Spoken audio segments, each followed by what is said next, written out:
Estender sua mão aqui, abençoar minha vida, orar comigo, agradecer a Jesus, amém? Pai, eu te louvo por estarmos aqui mais uma vez, Senhor, nesse domingo.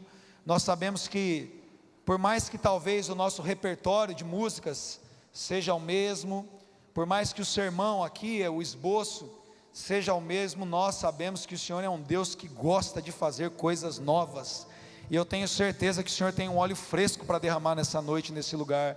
Eu tenho certeza que o Senhor tem um vinho novo para nós, nessa noite, nesse lugar, e nós estamos, Senhor, muito sedentos.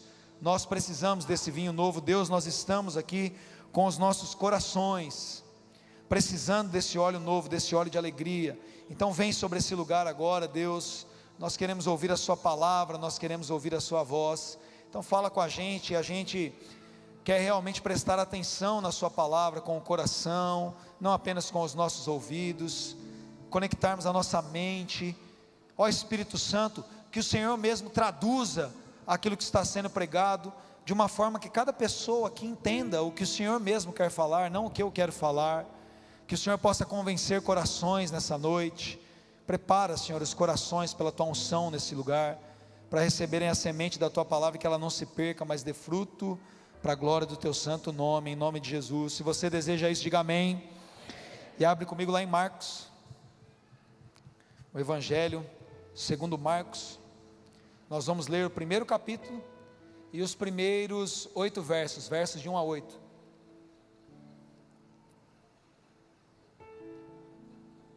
que ambiente gostoso, certeza que Jesus está nesse lugar. Não tem como o ambiente ficar tão bom assim, se não for Ele. Meu Deus, às vezes as nossas estruturas, as coisas que cabem a nós fazermos, e enfim, algumas intercorrências, fazem com que a gente falhe nessa parte do processo. De manhã, acabou a energia, tinha um sol para cada um hoje, o climatizador parou de funcionar, tive que pregar sem microfone, a tenda lá em cima sem ar-condicionado. Meu Deus, é estágio só para quem vai para o inferno. Não tem ninguém aqui que vai para o inferno, nós vamos ser salvos. E ficou aquele calor maluco. E aí eu chego à tarde em casa e vejo uma mensagem que a pastora Carol compartilhou no grupo de líderes de clã. Quem viu a mensagem? De uma mãe falando do B-Kids. E a mamãe elogiou a forma como o filho dela, a primeira vez, não pediu para sair da salinha, porque foi recebida com tanto amor, com tanto carinho, com tanto prazer que as nossas equipes têm quando estão aqui servindo.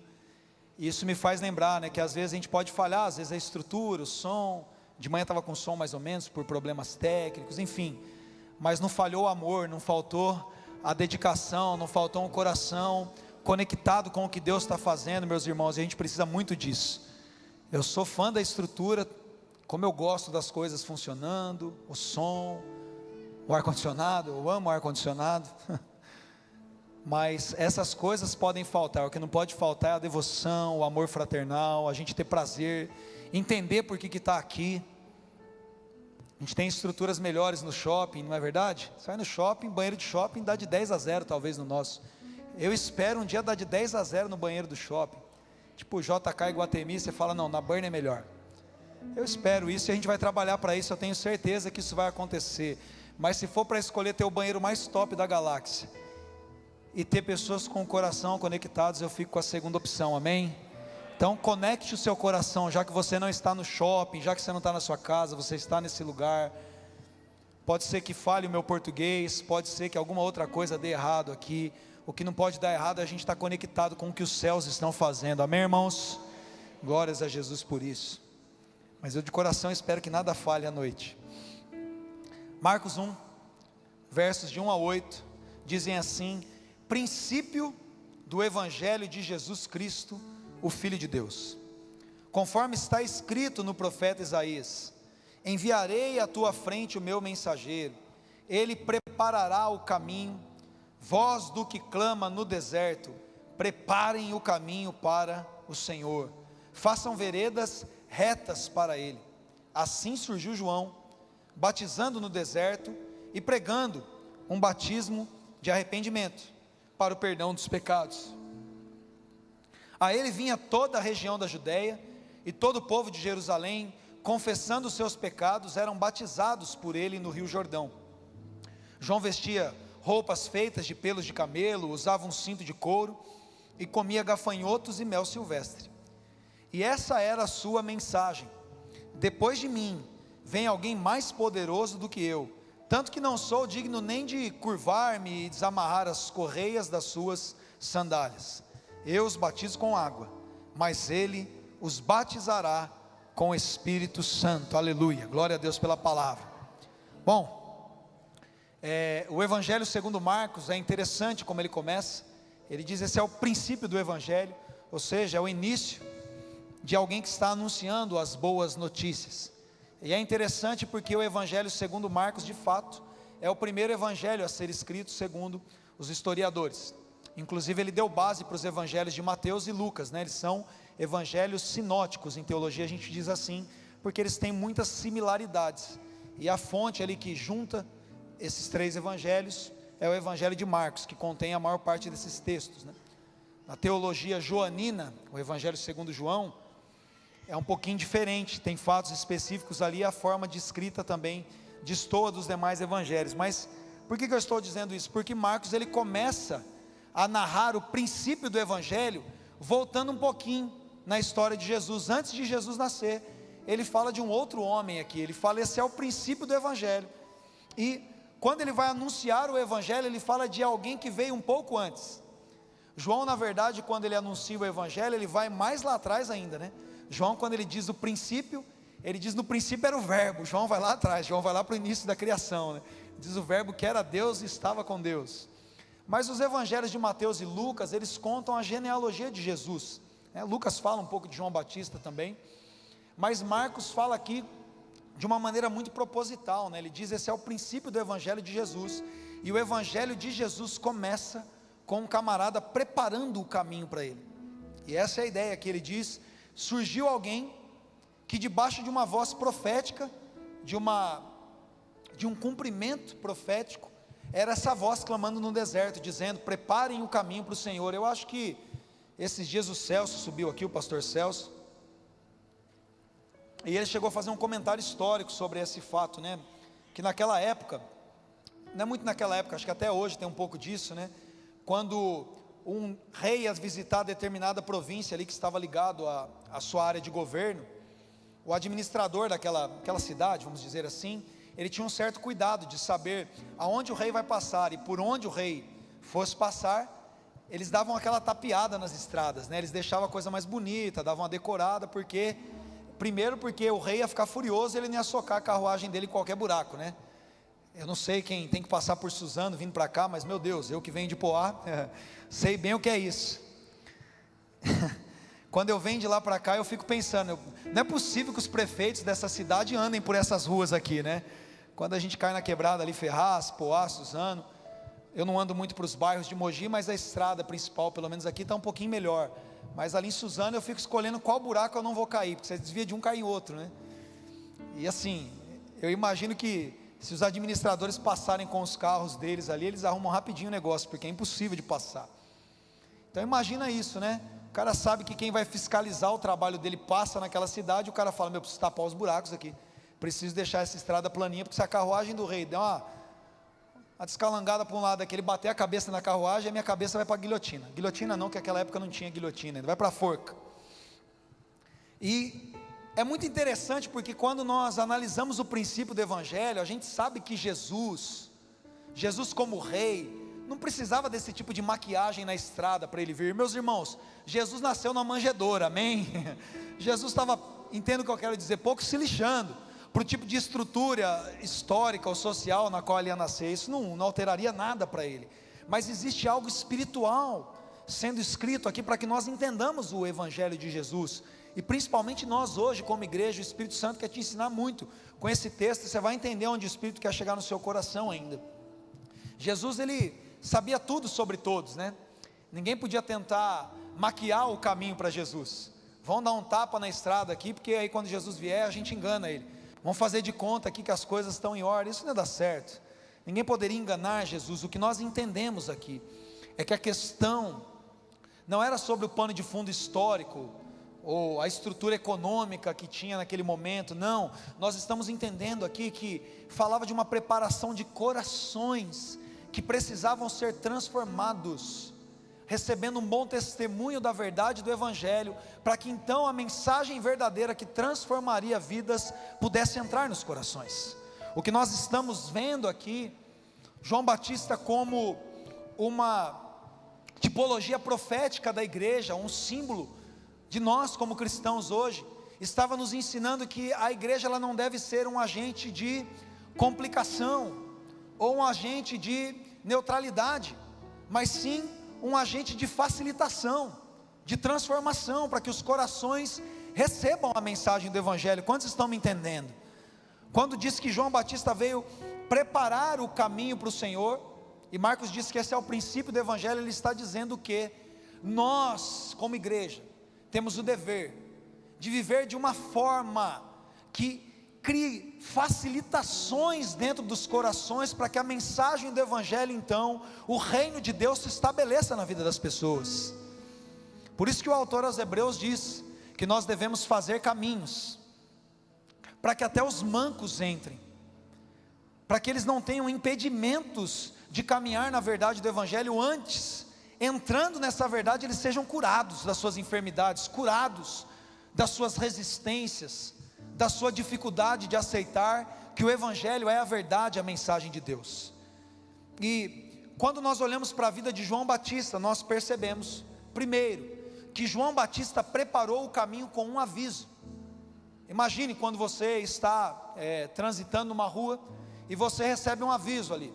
Você está na Mogi Dutra, indo para o Rio de Janeiro, e aparece lá, Aparecida, 180 quilômetros, aí sei lá, a primeira cidade lá é Resende, 250 quilômetros, estou dando exemplo, não sei exatamente a distância, aí Rio de Janeiro 400 quilômetros, é um aviso.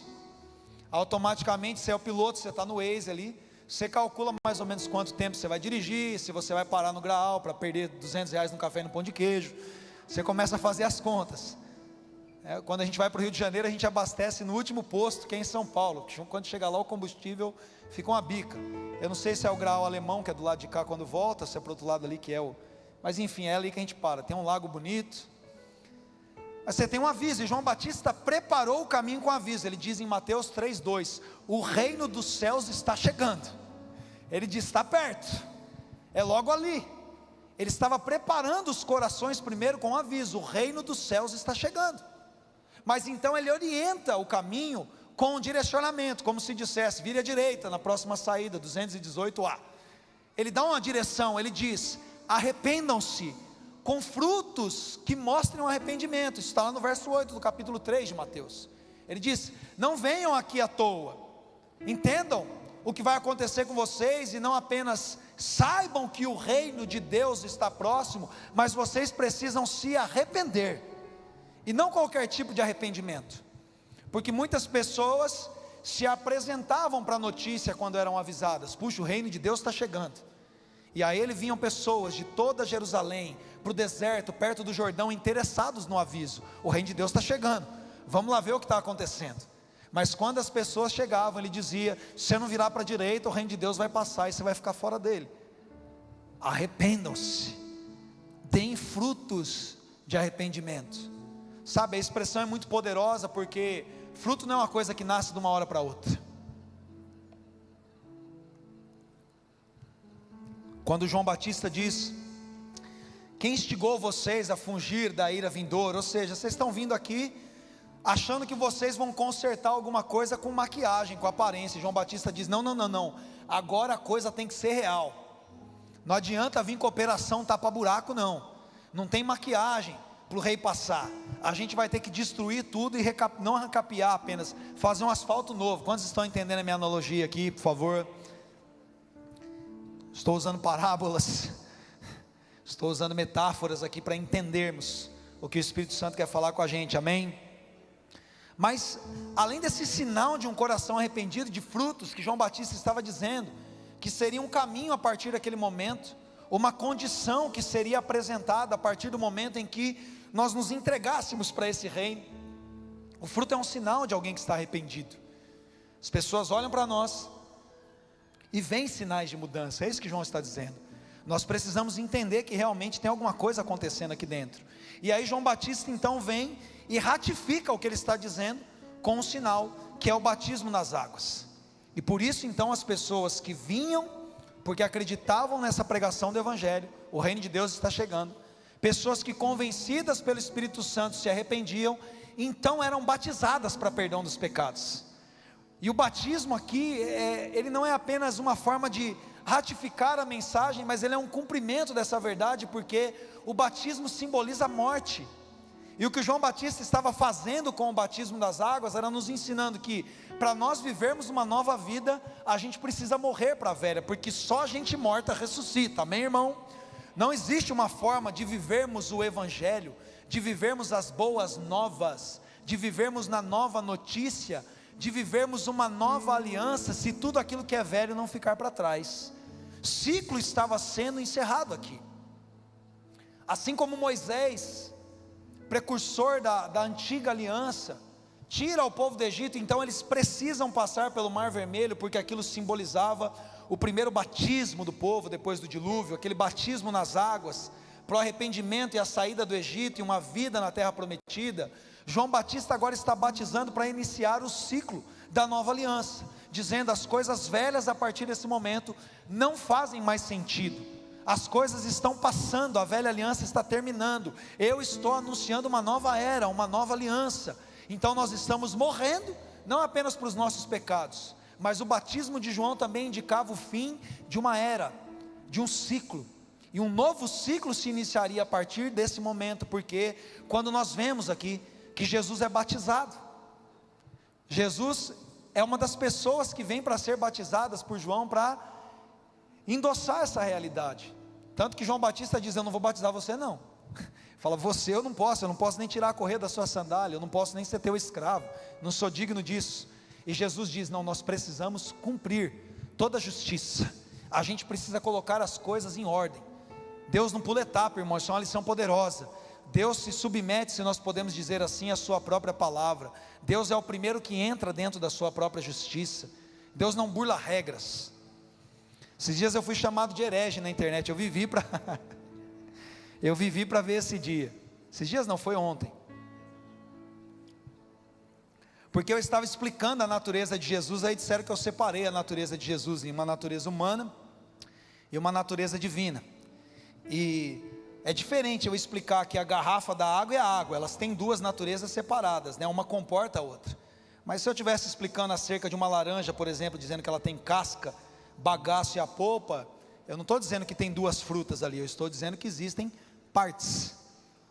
E eu expliquei que foi o divino em Jesus que pôde salvar a humanidade, que Jesus foi o primeiro homem a ser salvo na cruz, porque ele salvou-se a si mesmo. Da ótica de Satanás, ele precisava descer da cruz para ser salvo. Da ótica de Deus, ele fala: não faça a minha vontade humana, mas a vontade divina, eu vou para a cruz para morrer pela humanidade. E ele é um exemplo para nós, inclusive, que nós somos salvos na nossa vida comum, na nossa vida humana, por causa da presença do Espírito, do divino em nós. O divino salva o humano, quantos estão me entendendo? Se Jesus fosse só o filho de Maria, ele seria um carpinteiro, talvez até muito bom. José era um homem bom, mas pelo Espírito de Deus que o concebeu, e ele se tornou então 100% Deus e 100% homem, ele é um homem Deus sentado no céu, o representante de todos nós, e que nos mostra o que a nova aliança é. É o Espírito Santo dentro de você que te salva, que redime toda a sua natureza, não apenas o seu espírito, mas que salva a sua alma e por fim glorificará o seu corpo. Meu Deus, isso é muito louco. Isso é incrível, e é essa mensagem que João Batista estava iniciando. Esse é o Evangelho. Nós somos salvos pela presença de Deus em nós, pelo Espírito Santo de Deus em nós. Por isso que João Batista diz: eu vou batizar vocês com água, para que vocês se arrependam dos seus pecados, mas Jesus vai colocar o Espírito de Deus dentro de vocês. Meu Deus, que notícia poderosa, meus irmãos. E tudo isso só faria sentido se o Espírito Santo viesse para dentro de nós. Como diz o profeta Jeremias: naqueles dias não serão mais leis escritas em tábuas de pedra, a lei não será mais ensinada como algo fora, mas Deus coloca dentro de nós a sua palavra, Ele coloca o seu Espírito dentro de nós, e a aliança não é mais uma coisa que pode ser vivida meramente externa.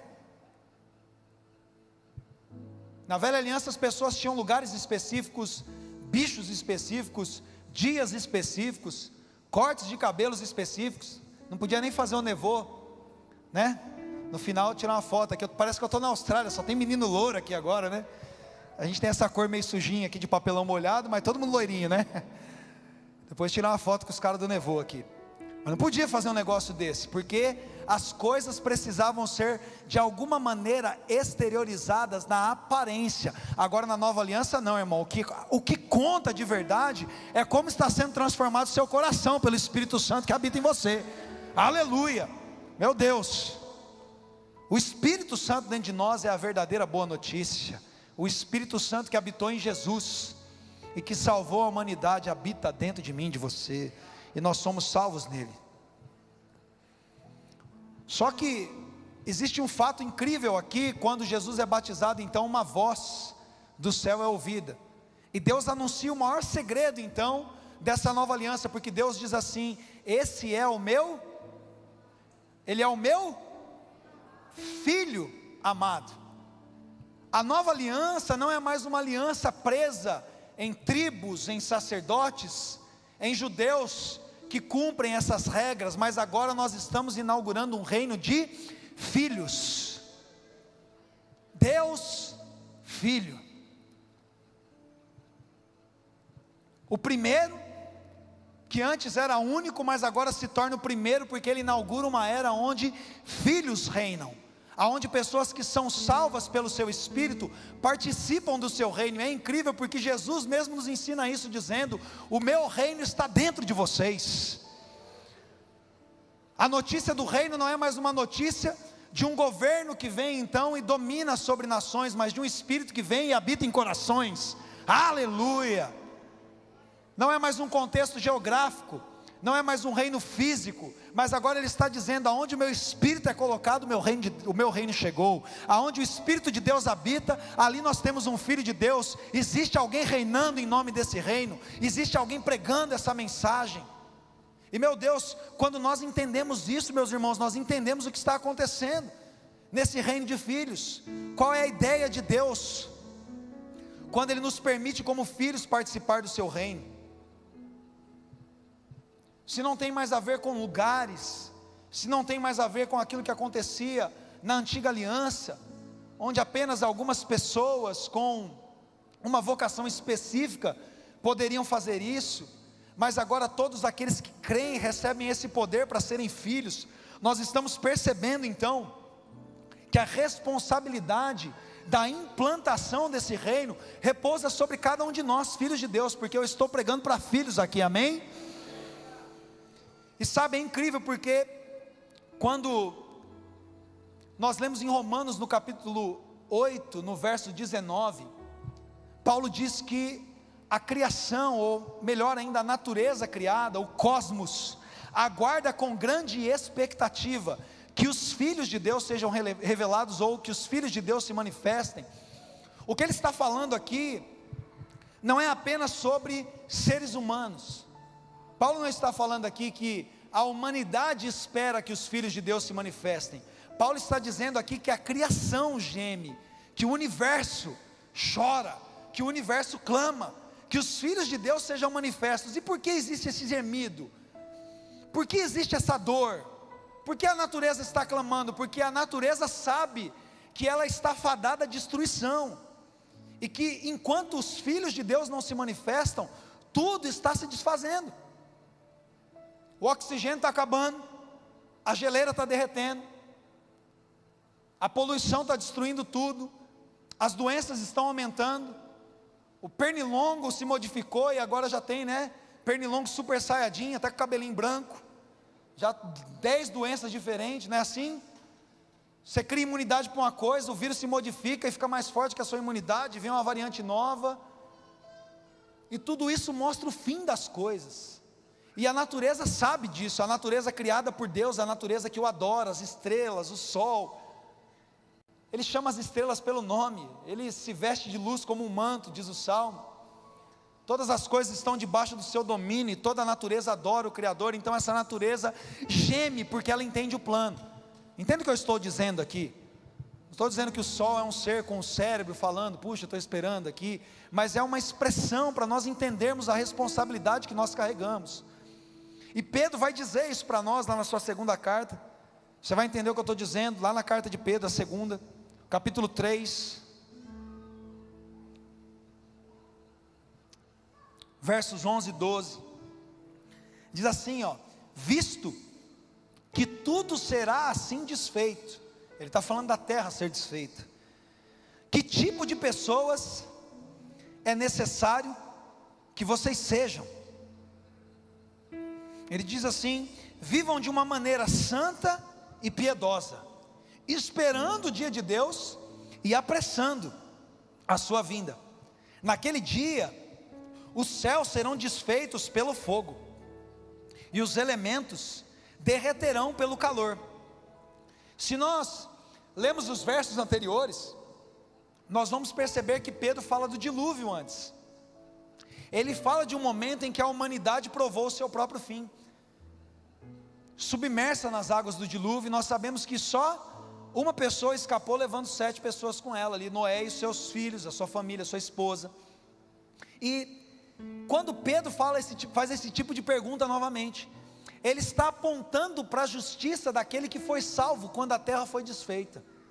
Aquele momento a terra estava gemendo diante de Deus, porque a sua corrupção chegava aos céus, ao ponto de Deus dizer: eu me arrependo de ter feito isso. Existia um gemido de pecados que incomodavam as narinas de Deus, porque Deus não comunga com o pecado, amém, irmãos? E aquilo causou essa santa ira em Deus, a ponto de Deus falar: vou colocar tudo debaixo d'água. Mas existia um tipo de pessoa na terra, que mesmo acontecendo isso, pode ser salvo por uma arca que ele mesmo construiu. Então preste atenção, Noé foi salvo por uma arca que ele mesmo construiu. A maneira como Noé vivia, o autor aos Hebreus vai dizer que Noé, sendo justo, ele se atormentava com aquele tipo de vida que existia ali. A Bíblia fala a mesma coisa sobre Ló, quando Ló vivia em Sodoma e Gomorra, que é uma cidade, uma região que foi destruída. Mas eles eram um tipo de pessoa que não combinava com o gemido produzido naquele momento. E Pedro agora está dizendo mais uma vez a terra será desfeita. E a terra será desfeita pelo calor. E ele diz: então, sabendo que isso vai acontecer, que tipo de pessoas vocês precisam ser? E antes ele tem falado de Noé, e ele aponta para nós, ele diz: vocês precisam viver de uma forma santa e piedosa. Vocês precisam, dentro do modelo daqueles que se salvaram do meio da destruição, viver nesse modelo, para que vocês não estejam naquilo que está sendo destruído, mas para que vocês estejam do lado de dentro daquilo que está sendo salvo. Quantos estão me entendendo? Que tipo de pessoas estarão na arca? Nos dias de Noé zombavam do construtor. A gente não tem nenhum sermão escrito de Noé, pelo menos a gente não sabe, mas o autor aos Hebreus diz que ele era um pregador da justiça. Como que Noé pregava a justiça? Vivendo debaixo dessa justiça. A sua vida pregava a justiça, e por isso Deus deu a oportunidade para ele de construir uma arca que salvou toda a sua família, no meio de toda uma geração que foi completamente destruída. As pessoas zombavam do tempo de Deus, e Pedro fala isso também nessa mesma carta. Ele diz: bom, algumas pessoas começam a dizer: Deus tarda em cumprir a sua promessa. Tem 40 anos de crente já, e minha avó, que tinha mais 50 anos de crente, já dizia: Jesus está voltando, Jesus está voltando. E as pessoas começam a dizer: Jesus não está voltando é nunca. E aí Pedro diz para nós assim: prestem atenção, quem tem relógio e calendário é você. Para Deus 1000 anos e um dia são exatamente a mesma coisa. Aí vem os teólogos dizer que não, cada conta de 1000 anos é um dia. Não tem nada a ver com isso. Pedro está dizendo que Deus não está sujeito ao tempo. Deus tem um plano perfeito que se alinha com os fatos, com os acontecimentos. Deus vê o passado como Ele vê o presente, Ele vê o futuro aqui na frente dele. Ele não está preso ao tempo. É difícil para quem não é eterno entender isso, mas Deus não está preso ao tempo. Mas Ele está dizendo para nós: se vocês começarem a viver como se vivia nos dias de Noé, uma hora a arca fecha a porta. Se vocês começarem a se distrair com outras coisas e não entenderem para que vocês foram vocacionados, uma hora o dilúvio vem. Pior, agora não é dilúvio, ele está falando de fogo. Não sei se é pior morrer afogado ou morrer queimado, eu preferia não morrer de jeito nenhum. Mas ele está dizendo que os elementos serão desfeitos pelo calor do fogo. E ele diz isso: só existe uma forma de se viver em meio a essa verdade. Ele diz: vivam de maneira santa e piedosa. E na frente, no versículo 14, ele explica o que é viver de maneira santa e piedosa. Ele diz: portanto, amados, enquanto esperam essas coisas, empenhem-se para serem encontrados por ele em paz, diga comigo, em paz, imaculados e inculpáveis. Ele está dizendo que a maneira santa e piedosa de se viver se desdobra em 3 aspectos. O primeiro é em paz. Como viver em paz em meio a essas notícias? Como viver em paz em meio ao mundo que está debaixo do pecado, emaranhado na corrupção? Tendo conhecimento das coisas. Sabe? O maior agente de ansiedade, o maior agente que rouba a sua e a minha paz, é a dúvida, é a incerteza, é a insegurança quanto ao futuro ou quanto ao que está acontecendo. Quando nós sabemos o que está acontecendo, todo mundo pode estar desesperado, a gente fica em paz. Pregar em velório é uma das coisas mais difíceis que existe, mas todas as vezes que eu vou num funeral, eu me lembro do que Paulo diz lá em 1 aos Tessalonicenses, capítulo 4, verso 13, ele diz: vocês não devem se entristecer como aqueles que são ignorantes a respeito daqueles que já partiram. Por que Paulo diz isso? Porque as pessoas que não conhecem o que acontece pós-morte, não sei se você já foi em velório de quem não conhece a palavra de Deus, é um desespero, porque para eles parece que tudo acabou. Então é aquela gritaria, aquela coisa maluca que as pessoas, para elas é o fim. Mas você vai em velório de crente, a gente está triste. Ele não diz que a gente não pode se entristecer, ele diz que a gente não pode se entristecer como aqueles que não conhecem. Existe tristeza, a dor, o afastamento, a saudade, é óbvio que a gente chora e fica triste, mas ele diz que a gente não se desespera, a gente não se entristece como aqueles que não conhecem a verdade. Por quê? Porque a gente sabe, a pessoa, por mais que seja doloroso para nós, ela está sendo consolada, ela está no seio de Abraão, ela cumpriu o propósito, em breve todos estaremos juntos e ele enxugará dos nossos olhos toda lágrima. Por isso que crente louva no velório, canta, faz mais piada do que o ímpio, dá risada. Por quê? Porque ele fala: esse aí, ó, espertinho, foi antes de mim, bateu a meta, vai receber a coroa da justiça primeiro. Tá bom, quando eu chegar lá a minha vai estar mais nova. E a gente se entristece de uma forma diferente, porque a gente tem o conhecimento da causa. Eu não sei se você já leu a Bíblia e viu o final da história. Eu conheço o final da história e sei que no final nós seremos vencedores. E por isso, enquanto eu espero, eu posso esperar em paz e viver de uma maneira santa diante de Deus, porque eu sei o que vai acontecer. Jesus disse que eu vou celebrar com Ele por 7 anos. Jesus disse que eu vou estar nas bodas do Cordeiro. Jesus disse que vai haver abundante alegria. Então eu posso esperar em paz, porque eu sei o final da história. E quando eu tenho consciência disso, o apóstolo João vai dizer: todo aquele que nele tem essa esperança, purifica-se a si mesmo. E por isso nós devemos viver de maneira santa e piedosa, imaculados. O que o Espírito Santo está falando com você? É uma noite de remoção de toda e qualquer mancha na sua vida. Ser imaculado é não ter mancha. Imagina a noiva no dia do casamento, vem alguém ali, bate a mão e derruba suco de uva no vestido dela. Tragédia total. E não tem um vestido reserva. Mas Jesus diz para você: não importa o quanto você se sinta manchado diante dessa palavra, porque é o Espírito Santo que nos convence do pecado, da justiça e do juízo. A palavra de Jesus diz para você e para mim nessa noite, para purificar os nossos corações: vocês são purificados pela palavra que eu vos tenho pregado. É a palavra de Jesus que está sendo pregada aqui, e Ele pode limpar o seu coração de toda mancha, de todo erro. E a partir desse momento então nós podemos viver inculpáveis. A culpa tem a ver com coisas que não foram resolvidas dentro de nós e que se manifestam mais cedo ou mais tarde. Paulo diz para Timóteo: tem pecado que se manifesta na horinha. Alguns demoram um pouco mais, mas enquanto nós não temos a nossa vida resolvida, nós sempre estaremos presos em culpa. E o diabo adora te colocar uma culpa. Mas Jesus resolveu: tudo aquilo que era culpa sobre nós, tudo aquilo que era uma dívida sobre nós, quando Ele foi na cruz do Calvário e morreu em favor das nossas dívidas e disse: a conta foi paga, tetelestai, está consumado, dívida quitada. E por isso ninguém pode nos condenar, ninguém pode nos acusar, ninguém pode colocar culpa em nós, porque se você está em Cristo, as coisas velhas se passaram. E Pedro nos garante que se nós vivermos assim, nós então estaremos vivendo de maneira a esperar, mas apressar a vinda do Senhor. E esse é o tema da mensagem hoje. Apesar da volta que eu fiz para que você entenda todas essas coisas, o tema é esperando e apressando. Como esperar e como apressar?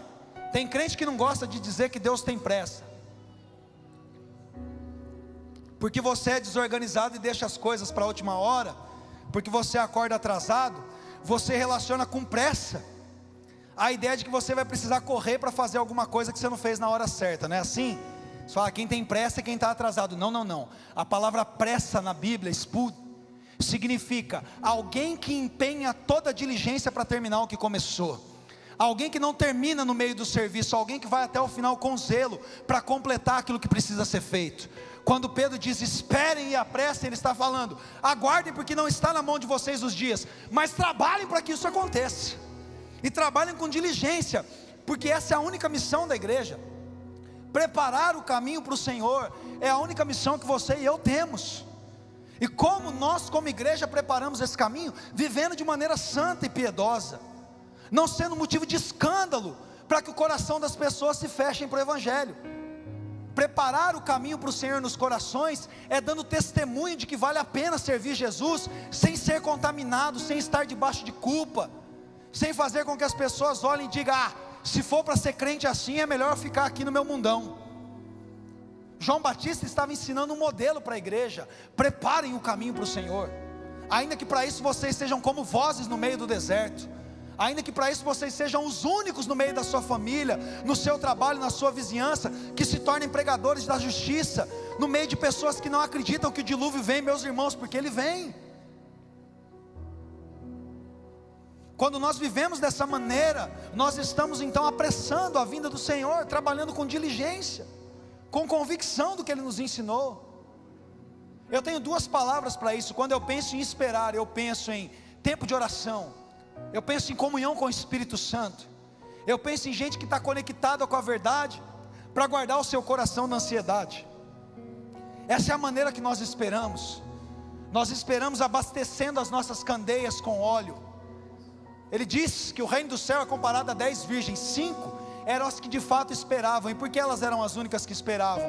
Porque 5 não estavam preparadas, não tinham óleo na candeia. Quando nós falamos de esperar, nós falamos crente que tem comunhão com o Espírito Santo, crente que jejua, crente que ora, crente que não guarda a Bíblia na gaveta, crente que quando acorda de manhã não consulta primeiro o Instagram, consulta o plano de leitura, crente que espera, crente que tem óleo na candeia, esperando. Só que Pedro diz esperando e apressando. E o que é apressar então, pastor? Pergunta aí, pastor, o que é apressar? Apressar é trabalhar construindo a arca, meu irmão. Noé tinha comunhão com Deus e por isso ele pôde ouvir a vontade de Deus, mas ao ouvir a vontade de Deus, ele precisou pegar serrote, martelo, árvore no ombro e trabalhar para fazer aquilo que precisava ser feito. Nós esperamos orando, mas nós apressamos trabalhando. Ei, Deus é o Deus que trabalha por aqueles que nele esperam, porque aqueles que esperam em Deus trabalham por Ele. Ei, ouça isso mais uma vez.